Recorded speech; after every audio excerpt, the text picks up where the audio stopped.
اعوذ باللہ من الشیطان الرجیم بسم اللہ الرحمن الرحیم وَإِذْ أَخَذْنَا مِيثَاقَكُمْ لَا تَسْفِكُونَ دِمَاءَكُمْ وَلَا تُخْرِجُونَ أَنفُسَكُمْ مِنْ دِيَارِكُمْ ثُمَّ أَقْرَرْتُمْ وَأَنْتُمْ تَشْهَدُونَ ثُمَّ أَنْتُمْ هَؤُلَاءِ تَقْتُلُونَ أَنفُسَكُمْ وَتُخْرِجُونَ فَرِيقًا مِنْكُمْ مِنْ دِيَارِهِمْ تَظَاهَرُونَ عَلَيْهِمْ بِالْإِثْمِ وَالْعُدْوَانِ وَإِنْ يَأْتُوكُمْ أُسَارَىٰ تُفَادُوهُمْ وَهُوَ مُحَرَّمٌ عَلَيْكُمْ إِخْرَاجُهُمْ أفتؤمنون ببعض الكتاب وتكفرون ببعض فما جزاء من يفعل ذلك منكم إلا خزي في الحياة الدنيا ويوم القيامة يردون إلى أشد العذاب وما الله بغافل عما تعملون أولئك الذين اشتروا الحياة الدنيا بالآخرة فلا يخفف عنهم العذاب ولا هم ينصرون صدق الله العظيم۔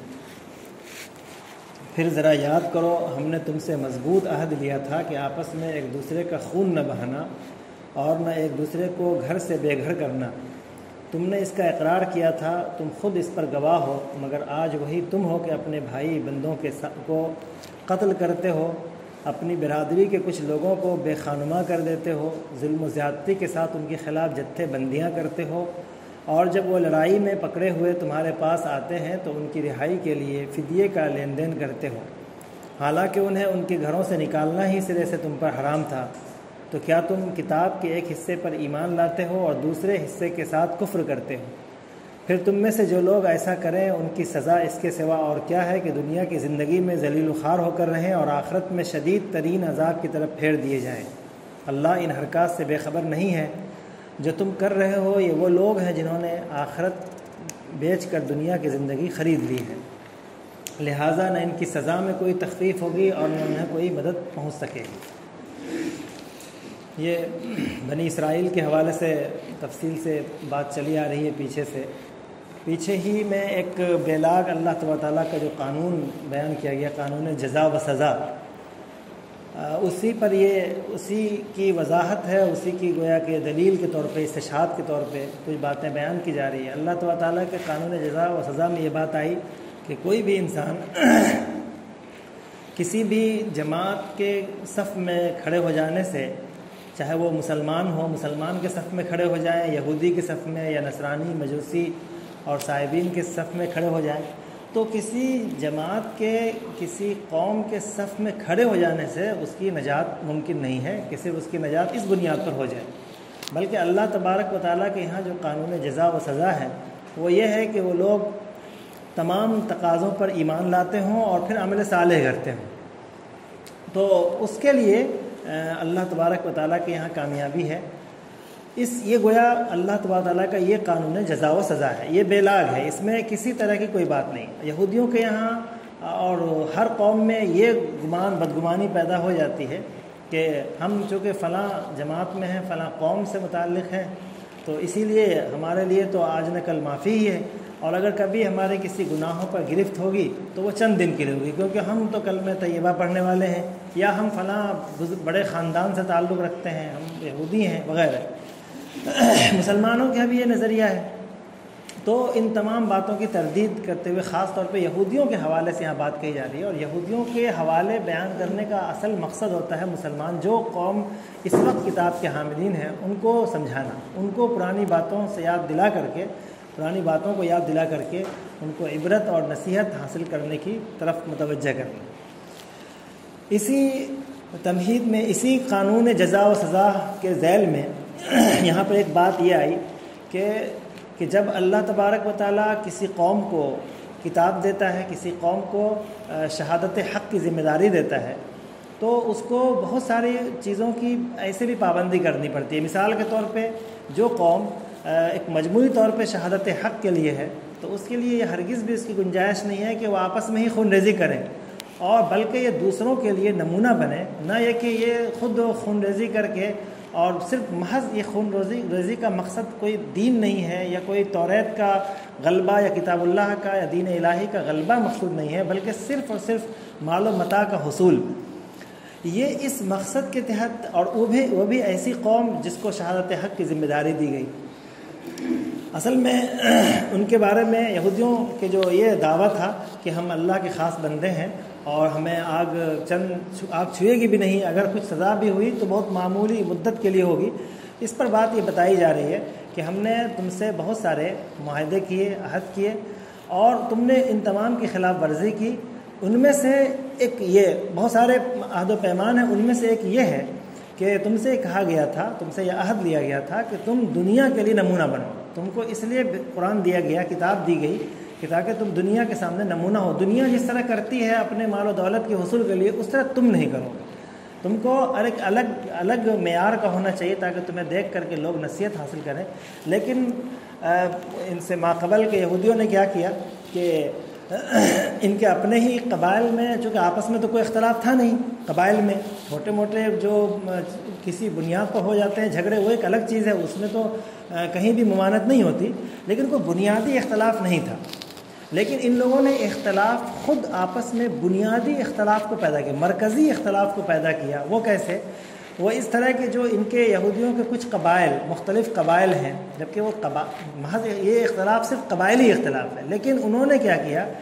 کہ دوسرے لوگوں کو، دوسری جماعت کے، دوسری قوم کے قبائل سے معاہدہ کر لیتے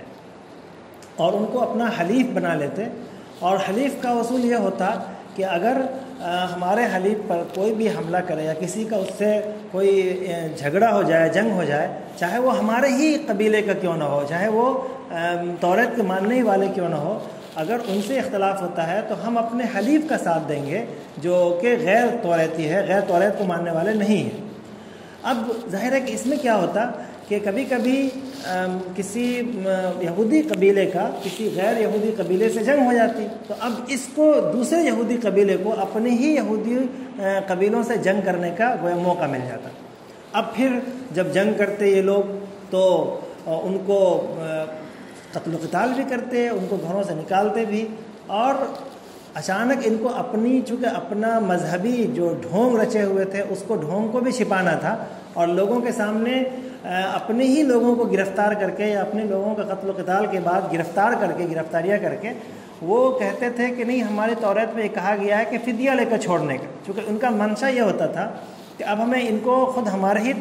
یہودی ہیں، یہودی قبیلے کے لوگ ہیں، ان کو ہم گرفتار کر کے کیا کریں گے، تو ان سے ہمیں مال حاصل کرنا ہے، تو لہٰذا ان کو فدیہ دے کر کے وہ واپس آزاد کر دیا کرتے تھے۔ اب لوگوں میں، عوام میں یہ شہرت مچاتے کہ ہم نے یہ جو فدیہ کا معاملہ کیا ہے یہ صرف توریت کے حکم کی وجہ سے کیا، توریت میں کہا گیا کہ فدیہ لے کر چھوڑا کرو۔ تو اس پر اللہ تبارک تعالیٰ نے آخر میں یہ بات کہی کہ فدیہ لے کر چھوڑنے پر تم بہت زیادہ تیار ہو اور بہت زیادہ اس کی تشہیر کر رہے ہو، چونکہ اس میں تمہیں مال بھی مل رہا ہے، لیکن تمہیں فدیہ کی بات حوالہ یہ بھی دے رہے ہو کہ ہم توریت کے پر عمل کرنے والے ہیں، دین دار لوگ ہیں، اہل حق ہیں، یہ بھی ثابت کرنا چاہ رہے، حالانکہ تم کو باہمی قتل و قتال سے ہی منع کیا تھا۔ تو یہ تو ایک وہ دوہرا رویہ ہوا کہ بعض آیتوں کو، بعض حکم کو تو مان رہے ہو جو تمہارے مقصد کا، جس میں تمہیں دوہرا فائدہ ہو رہا ہے۔ ایک تو تمہیں یہ بھی مشہور تمہارے بارے میں شہرت ہو رہی ہے کہ تم بڑے دیندار ہو، تم توریت کو ہر حال میں مانتے ہو، اور دوسری طرف تمہیں یہ فائدہ ہو رہا ہے کہ مال فدیے میں مال حاصل ہو رہا ہے، تو اس لیے اس آیت کو تو تم مان رہے ہو، لیکن باقی جو آیتیں ہیں کہ ہمیں آپس میں شہادت حق کی گواہی دینے والی قوم بننا ہے، ہمیں آپس میں قتل و قتال نہیں کرنا ہے، جنگ و جدال سے بچنا ہے، یہ حکم جو دیا گیا تھا ہر حال میں تمہیں جنگ سے بچنا ہے، یہ حکم دیا گیا، اس کو تم چھوڑ رہے ہو۔ تو اس پر اللہ تبارک تعالیٰ نے بڑی سخت وعید فرمائی۔ اس میں اس عہد و پیمان میں جو یعنی میثاق کا جو لفظ استعمال کیا گیا، اس میں اس بات کی طرف بھی اشارہ ہے کہ اللہ تبارک و تعالیٰ نے گویا ان کی وہ غلط فہمی کہ ہم اللہ کے قریبی ہیں، اللہ تبارک تعالیٰ نے ہم سے یہ وعدہ کیا ہے، اور صحیح معنی میں یہ وعدہ ہے، توریت میں یہ وعدہ جگہ جگہ موجود ہے۔ خود قرآن میں آپ دیکھیے، قرآن میں پچھلے اس میں بات آئی کہ قرآن میں بھی ہم کھولتے ہیں تو جگہ جگہ ہم کو نظر آتا ہے کہ مومنین کے لیے بشارت ہے، مومن کے لیے خوشخبری ہے، مومنین کو جنت میں جانا ہے۔ ہر جگہ قرآن کی آیات میں یہ بات موجود ہے، ہر جگہ یہ بات ملتی ہے۔ تو توریت میں بھی یہ بات تھی، چونکہ اللہ کا کلام ہے وہ، اور ظاہر ہے کہ وہ بہت ہی عظیم الشان قوم پر یہ کتاب نازل ہوئی تھی، ان کو بھی جگہ جگہ ہر صفحے میں یہ بات درج تھی کہ تم کو اللہ تبارک تعالیٰ تمہارے لیے خوشخبری سناتا ہے کہ تم جنت میں جاؤ گے، تمہیں کامیابی ملے گی، تمہیں غلبہ ملے گا، تم رسول کی اور مومنین کی مدد کی جائے گی، مومنین کے لیے غلبہ ہوگا، لاغلبن اللہ یعنی اس طرح کا کوئی آیت ہے کہ اللہ تبارک و تعالیٰ ضرور تم کو اور مومنین کو، اللہ کے رسول کو اور مومنین کو غالب کرے گا. ہر جگہ یہ قرآن میں بھی یہ بات موجود ہے اور توریت میں بھی جگہ جگہ یہ بات. توریت میں تو شہر کی نشاندہی ہے کہ فلاں فلاں شہر تمہارے قبضے میں ہے، لیکن انہی خوشخبریوں اور ان بشارتوں سے ان کو یہ غلط فہمی ہوتی تھی، جبکہ ان کے ساتھ یہ بھی بات تھی کہ یہ تمام کی تمام بشارتیں، یہ تمام کی تمام خوشخبریاں اللہ تبارک و تعالیٰ کے وعدے سے مشروط تھی. یعنی اللہ تبارک و تعالیٰ نے تم سے میثاق کیا ہے، اس میثاق کی تکمیل کے ساتھ وہ سارے کے سارے وعدے اور سارے بشارتیں مشروط ہیں. ان کے بغیر جب تم اللہ تبارک و تعالیٰ کے وعدے کو نہیں مان رہے ہو تو وہ بھی اپنی خوشخبری اور بشارت کو واپس لے رہے ہیں. اس میں یہ بتایا گیا وَإِذْ أَخَذْنَا مِيثَاقَكُمْ، اس میں جب ہم نے تم سے عہد و پیمان لیا تھا کہ تم آپس میں خون ریزی نہیں کرو گے اور نہ ہی اپنے کسی کو گھر سے نکالو گے. یہ گھر سے نکالنا یہ خون ریزی کی گویا علامت ہوتی ہے. جب ہمیں کسی سے جنگ ہو جاتی ہے تو مغلوب کو یعنی ملک بدر بھی کیا جاتا ہے، شہر بدر بھی کیا جاتا ہے، جبکہ ان کو یہ حکم تھا کہ شہر بدر کسی بھی طرح تو قتل نہیں کرنا ہے، خون ریزی نہیں کرنا ہے، اور دوسرا ہے کہ شہر بدر بھی نہیں کرنا ہے، کسی کو گھر سے نکال نہیں دینا ہے، ملک سے شہر سے نکالنا نہیں ہے. سب کے سب شہادت حق کے لیے متعین کیے گئے. اسی طرح اور پھر ہے کہ ان تمام چیزوں کا تم نے اقرار بھی کیا. ثم اقررتم وانتم تشہدون، یعنی اقرار کرتے ہو تم لوگ موجود تھے. یہ اصل میں جو بنی اسرائیل کے ساتھ جب بھی کوئی معاہدہ ہوتا تھا اور کوئی بھی میثاق لیا جاتا تھا تو رسول ان کے سامنے آتے اور ان کے جو یعنی معتبر چند افراد تھے ان کو جمع کیا جاتا، ان کو اکٹھا کیا جاتا اور ان کے سامنے میں یہ عہد و پیمان لیا جاتا. بہت سارے لوگ ہوتے، اس لیے کہا جا رہا ہے وانتم تشہدون. پھر آگے بتایا کہ ان کی خلاف ورزی پر کہ انہوں نے ان تمام چیزوں کی خلاف ورزی کی، اور اس خلاف ورزی کے بعد یہ بات آئی کہ افتؤمنون ببعض الکتاب وتکفرون ببعض. یہ تمام شریعت کے حامل قوموں کے لیے یہ چیز ہے کہ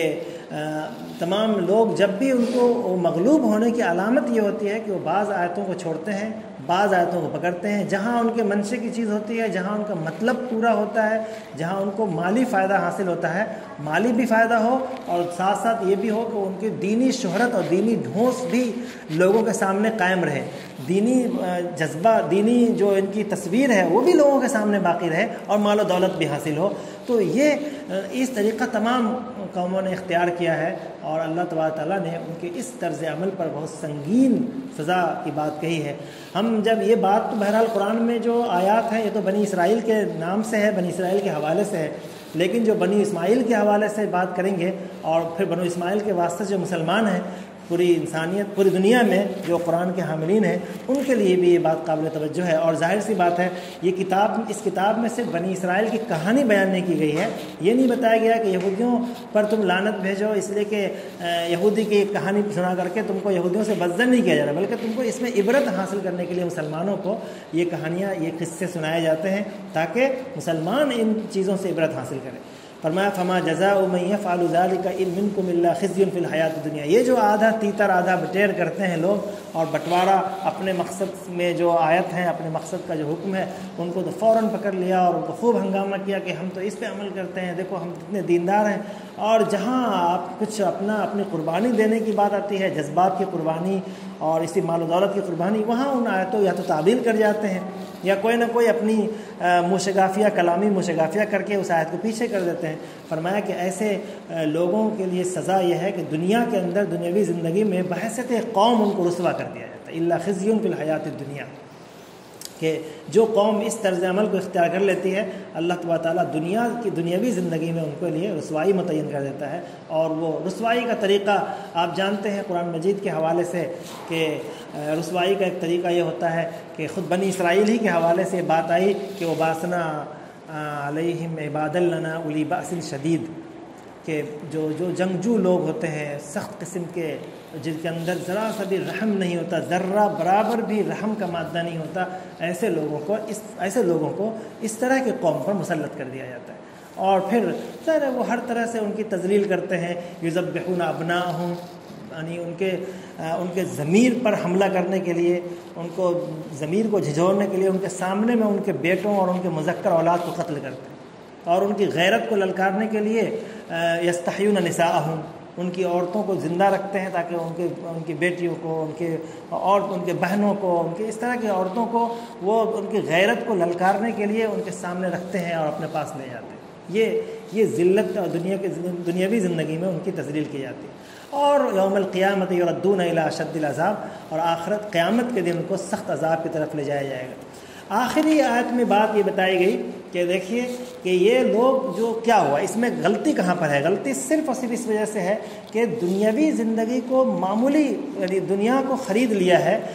دنیاوی زندگی کو آخرت کے مقابلے میں۔ جو اللہ تبارک و تعالیٰ کا جو وعدہ تھا اس پر، یا جو معاہدہ اللہ تعالیٰ تھا اس کو، معاہدے کو نہ کر کے چند پیسوں کے لیے اور اپنی دینی شہرت کے لیے، دینی شہرت اور چند پیسے حاصل کرنے کے لیے وہ اس طرح کا کام کرنے لگتے ہیں۔ تو ایسے لوگوں کے لیے کبھی بھی یہ جو ان کا یہ گمان ہو، اور اس کو اپنے گمان سے باہر آنا چاہیے کہ ایسے عمل کرنے والوں کو ایسا نہیں ہوتا کہ وہ یعنی ان کو آگ نہیں چھوئے گی اور چند دن کے لیے چھوئے گی، بلکہ ان کا آگ نہیں چھوئے گی، ان کو عذاب میں بھی کبھی تخفیف نہیں ہوگی۔ اتنا سخت عذاب ہوگا کہ فلا یخفف عنہم العذاب، ان میں عذاب میں کبھی تخفیف نہیں ہوگی، اور نہ ہی کبھی ان کی مدد کی جائے گی اس بنیاد پر کہ وہ شریعت کے حامل قوم ہیں، ان کے اوپر قرآن، ان کے سینے میں قرآن موجود ہے، وہ قرآن کو اٹھائے ہوئے ہیں۔ ان سب چیزوں کو نہیں دیکھا جائے گا، بلکہ کبھی بھی ان کی مدد تک نہیں کی جائے گی۔ ولا هم ينصرون۔ وآخر دعوانا